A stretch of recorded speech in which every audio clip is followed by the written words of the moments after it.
Hello everyone. For today's video, please watch to the end. I have so many sources, and I mean so many sources. I think it's around 23 sources. Please go ahead and check them if you would like to look at any of the sources I mentioned in the video. They will be there, they'll be linked, and let's get on with the video. So what even is a walkable city? Sometimes talking about walkable cities feels harder than it should. You kind of know what it looks like. It's cute looking streets, there's people outside, there's corner shops, but the actual steps to get there don't feel really clear. So cities, guess, at a sidewalk here, a crosswalk there, and then act shocked when everyone still drives everywhere. This is not about one perfect, magical city blueprint to follow. It's about the structure that it follows, the setup, the loop, and the adjustment. Once you see the pattern, it gets way easier to understand how the US can build more walkable cities instead of just wishing for them. Before anyone takes a single step, something has to be in place. Walking has to actually work for everyday life. According to the US National Household Travel Survey, about 83% of personal miles of travel in the US happen in personal vehicles. And according to the Bureau of Transportation Statistics, roughly 91% of workers commute by car. In Statista's commuter data, around 73% of American commuters use their own car to get between home and work. According to WalkScore, out of 130 US cities with populations of at least 200,000, the average walk score is 48, or also called car dependent, meaning most daily errands require a car. When almost your entire built environment is designed this way, walking will feel useless, even if you personally like it. So, what does a better setup look like? According to multiple urban plan studies, walkability usually comes from four main things: density, mixed land uses like homes, shops, schools near each other, a connected street grid, and actual destinations worth walking to. Found in GPS based research on teens, kids in higher walkability neighborhoods spend more time walking or biking and less time stuck in cars. Found in a county level study, places with higher walkability tend to have more people walking, biking, or taking transit to work unless pedestrians feel they might get hit by a car, in which case the effect weakens. That last thing matters a lot. If a city skips the setup, walking will feel slow, scary, or like a weird hobby instead of a normal choice. You see this when a suburb throws in one lonely sidewalk next to a 5-lane road and then wonders why no one uses it. The setup is not to just add concrete, the setup is put daily life close together, make the streets connected, and make it feel safe to be a human outside a car. At the center of a walkable city is a simple loop that you repeat over and over. You live near things. You go to those things on foot. And the city supports that with design. And the loop usually looks like this. You place homes, jobs, schools, and shops closer together. So that's step A. That makes short trips easy to do by foot or transit. That's step B in a way. People actually start walking more, especially for short trips, and cities respond with better sidewalks, crosswalks, and transit upgrades. Doing step A, which is building compact, mixed, connected neighborhoods, makes step B, using your feet or transit instead of a car, way easier. The more that loop runs, the more normal walking becomes, and the less people even think about it as exercise, and it becomes just life. Now, here are some real world versions of this loop. Found in a longitudinal study of Greater Los Angeles, walking trip shares went up between 2001 and 2009 in many areas where population, jobs, and transit service density also rose. In other words, denser plus more transit equals more walking. According to WalkScore and other rankings, places like San Francisco, New York, Boston, Chicago, Washington, D.C., Seattle, Philadelphia, and Miami all score in the 70s to 80s for walkability, meaning most daily errands can be done on foot. Found in Love and Group Re, specific areas such as Beacon Hill in Boston pile homes, shops, and transit stops into tight, short block grids, and surprise, people walk a lot there. You also see the loop around transit. According to the Journal of Transport and Health, walking is the most common way to access public transit. So, when cities improve bus and rail systems, they often raise transit-related walking too. The more that happens, the more walking is built into daily routines without anyone forcing it. You notice very quickly that if you skip even one part of this loop, like building dense housing but not adding safe crossings or reliable buses, the whole system can fall apart and people transition back into cars. Every attempt at walkability gives feedback.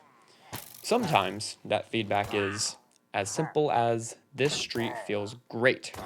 And sometimes it is, wow, I think I will die if I cross here.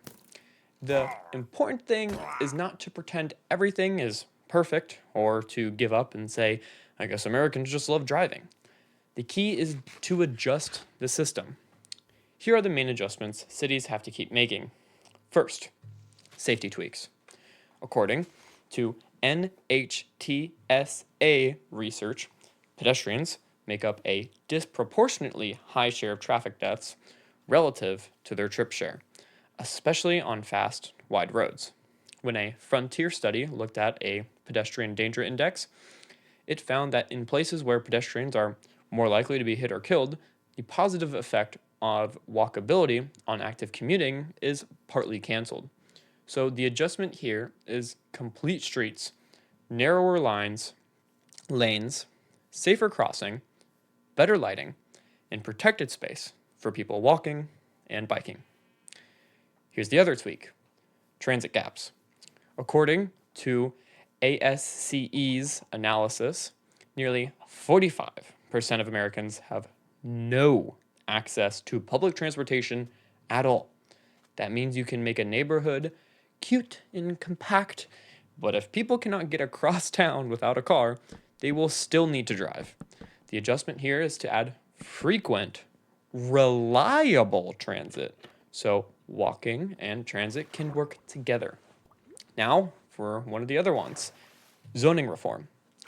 Observationally, many US cities still use zoning codes that separate housing from shops and offices and limit density.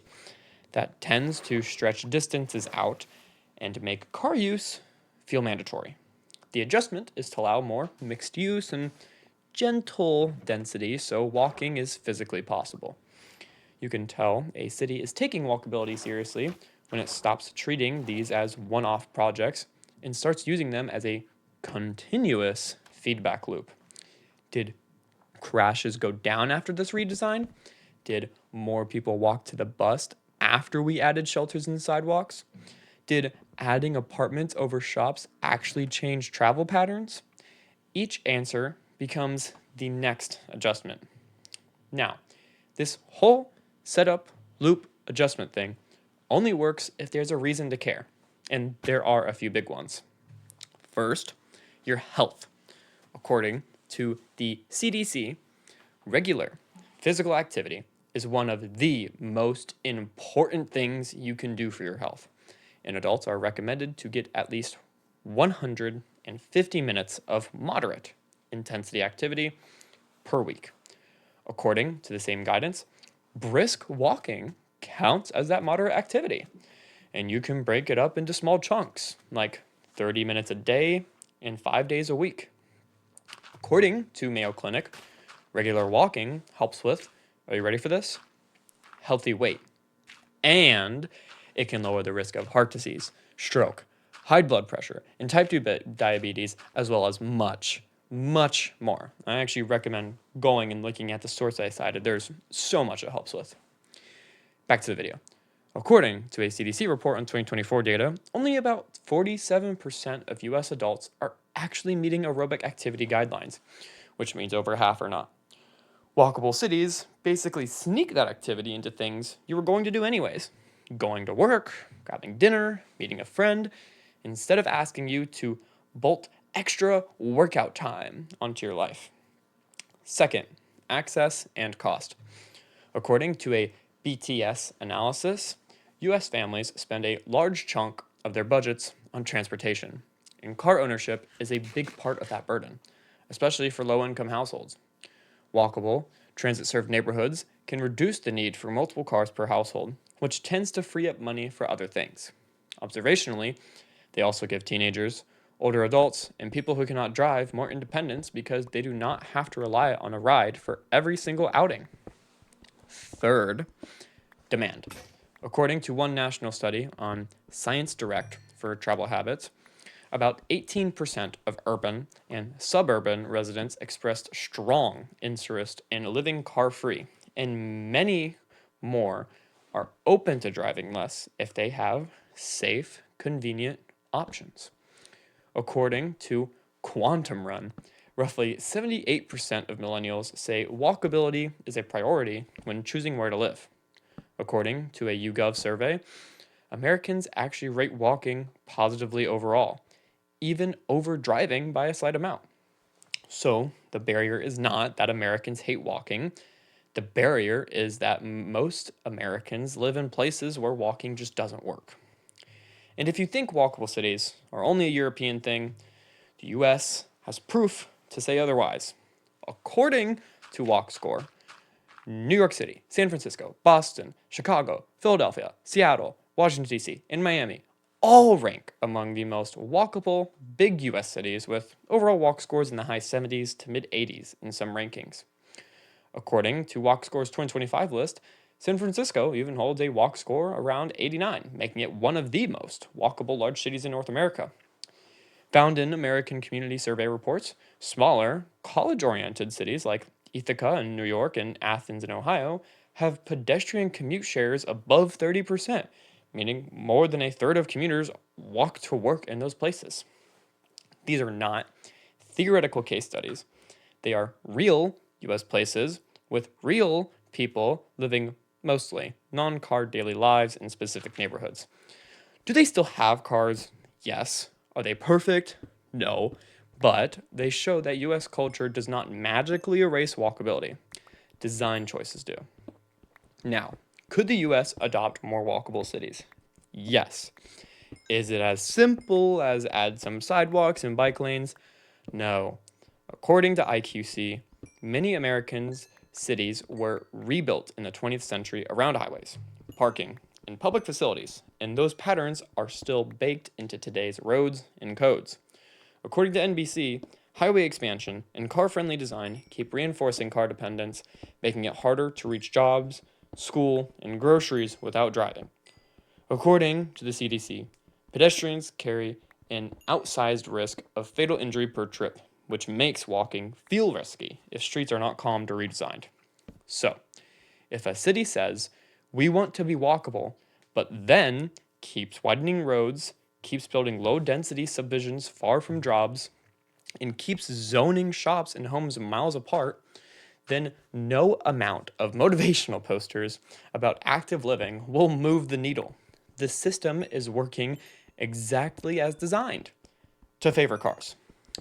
So, can the US actually adopt more walkable cities? The whole reason you clicked on this video. Here's the pattern, the setup, the loop, and the adjustment. The setup. Change zoning so homes, shops, and schools can be near each other. Add connected street grids instead of cul-de-sacs. Invest in real sidewalks, crossings, and traffic calming so walking feels safe instead of terrifying.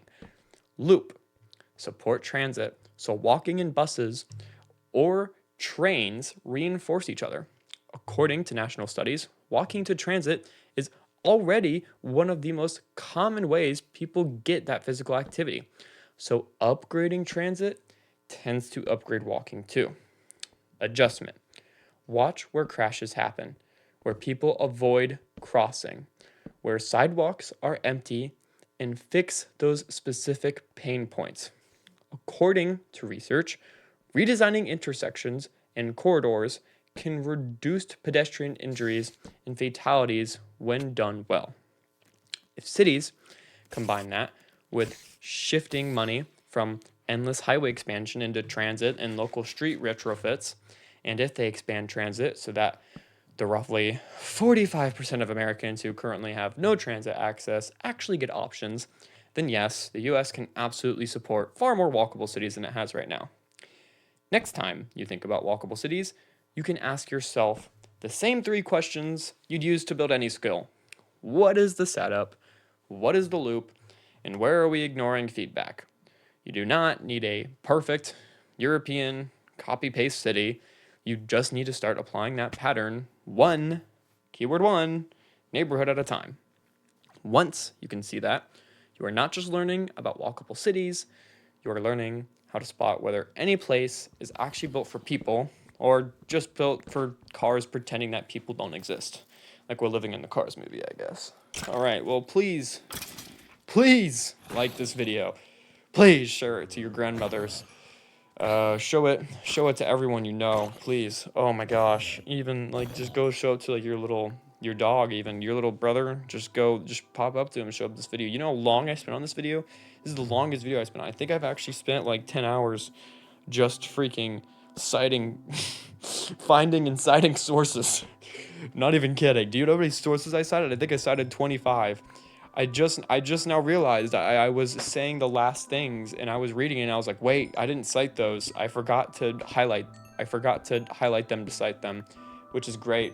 Wow. So now I have to go and do that before I can even relax and upload the video. Well, it was amazing. I hope you understand walkable cities now. Please like and hype and whatever, subscribe, please. Please do it for my sake. I spent so long on this video.